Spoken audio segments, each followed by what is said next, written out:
আপুনিও যদি শূন্যৰ পৰা কোটিপতিলৈ এক যাত্ৰা আৰম্ভ কৰিব বিচাৰে তেতিয়াহ'লে কঠোৰ পৰিশ্ৰম, অটল বিশ্বাস আৰু সঠিক দিশত সঠিক সময়ত সিদ্ধান্ত লোৱা আৰম্ভ কৰক আজিয়েই।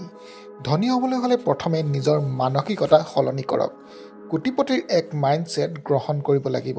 ডাঙৰ সিদ্ধান্ত লওক, শিকিবলৈ সদায় ভোক ৰাখক আৰু নিজৰ সামৰ্থ্যত বিশ্বাস কৰক। আৰম্ভণিতে বহু সংগ্ৰাম হ'ব, কিন্তু প্ৰকৃত সফলতা নিহিত হৈ আছে আপোনাৰ হাৰ নামানি আগবাঢ়ি যোৱাৰ ওপৰত। কঠোৰ পৰিশ্ৰম আৰু অনুশীলনে আপোনাক আনৰ পৰা পৃথক কৰে। শিকাৰ ইচ্ছা ৰাখক সদায়।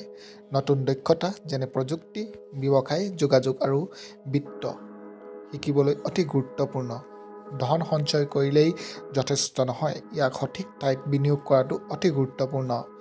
নেতিবাচকতাক আওকাণ কৰক। যেতিয়া মানুহে আপোনাক ঠাট্টা কৰে তেতিয়া ইয়াক আপোনাৰ শক্তিলৈ ৰূপান্তৰিত কৰক। ধৈৰ্য ধৰক। কোটিপতি হোৱাটো এদিনতে নহয়, ইয়াৰ বাবে সময় আৰু ধৈৰ্যৰ প্ৰয়োজন। মনত ৰাখিব, ডেউকাই উৰিব নিদিয়ে, সাহসে উৰিব দিয়ে।